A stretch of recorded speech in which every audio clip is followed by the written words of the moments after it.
آپ دیکھ رہے ہیں سیرت النبی انٹرنیشنل فورم قسط نمبر 207 دعوت اسلام اور اس کے مختلف ادوار 37واں حصہ۔ مزید آگے بڑھنے سے قبل سیرت النبی انٹرنیشنل فورم کے چینل کو سبسکرائب کر لیجئے اور بیل کے بٹن کو دبا دیجئے تاکہ آپ کو آنے والی ہماری ہر نئی ویڈیو کی بر وقت اطلاع مل سکے۔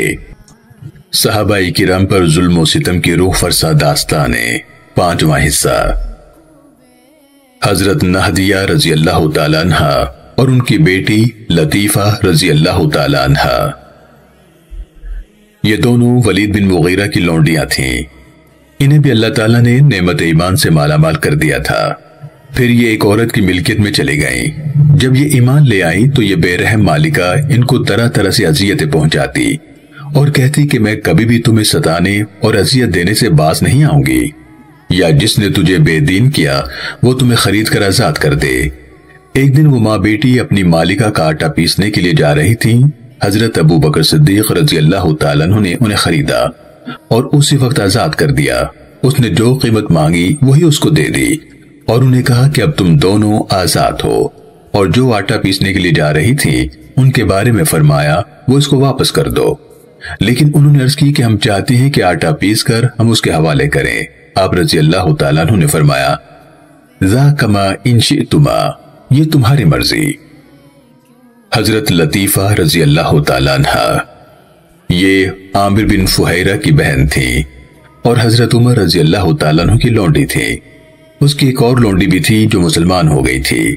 اسلام لانے سے پہلے حضرت عمر ابن الخطاب رضی اللہ تعالیٰ عنہ کے دل میں اسلام اور مسلمانوں کے خلاف بغض و عناد کے جو دریا موجزن تھے، اس کی وجہ سے ان بیچاری لونڈیوں کو وہ خوب پیٹتے تھے۔ انہیں کوئی چھڑانے والا بھی نہ تھا۔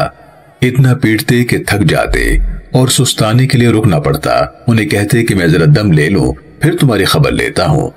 اس بہیمانہ زدوکوب کا سلسلہ دیر تک جاری رہتا۔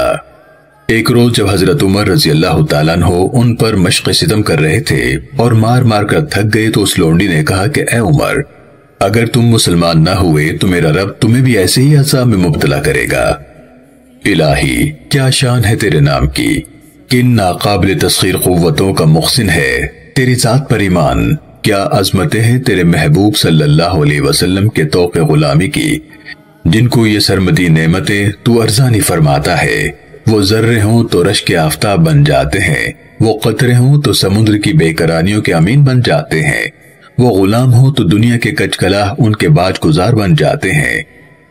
اس لطیفہ کو بھی حضرت صدیق اکبر رضی اللہ تعالیٰ عنہ نے خریدا اور خرید کر اللہ کی راہ میں آزاد کر دیا۔ جناب صدیق اکبر رضی اللہ تعالیٰ عنہ کے والد حضرت ابو قحافہ رضی اللہ تعالیٰ عنہ ابھی مسلمان نہیں ہوئے تھے۔ انہوں نے جب دیکھا کہ نحیف و نزار غلاموں اور لونڈیوں کو ان کا بیٹا جناب صدیق اکبر رضی اللہ تعالیٰ عنہ خریدتا ہے اور آزاد کر دیتا ہے تو انہوں نے عذرا خیر خواہی کے اپنے بیٹے کو نصیحت کی، اے میرے بیٹے، میں دیکھ رہا ہوں کہ تم ایسے غلاموں کو آزاد کرتے ہو جو ضعیف اور کمزور ہیں۔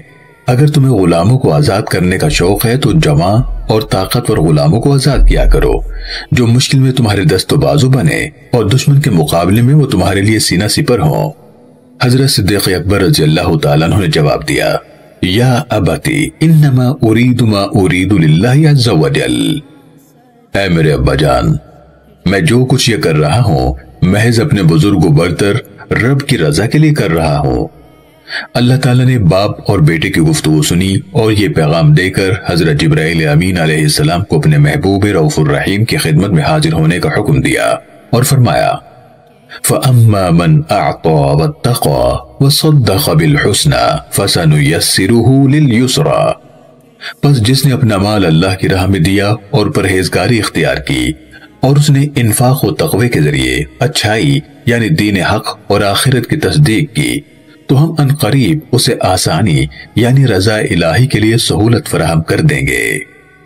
محترم سامعین و ناظرین کرام، اللہ رب العالمین قرآن مجید فرقان حمید میں ارشاد فرماتا ہے ما کان محمد ابا احد من رجالکم ولکن رسول اللہ وخاتم النبیین وکان اللہ بکل شیء علیما، یعنی محمد صلی اللہ علیہ وسلم تمہارے مردوں میں سے کسی کے باپ نہیں ہے، لیکن وہ اللہ کے رسول ہے اور سب انبیاء کے آخر میں یعنی سلسلہ نبوت کو ختم کرنے والے ہیں، اور اللہ ہر چیز کا خوب علم رکھنے والا ہے۔ سیرت النبی انٹرنیشنل فورم کی پوری ٹیم اور دنیا بھر کے مسلمان عقیدہ ختم نبوت پر دل و جان سے ایمان رکھتے ہیں۔ سیرت النبی صلی اللہ علیہ وآلہ وسلم کی یہ قسط دیکھنے کا شکریہ، اسے دوسروں تک پہنچا کر صدقہ جاریہ کا حصہ بنیے۔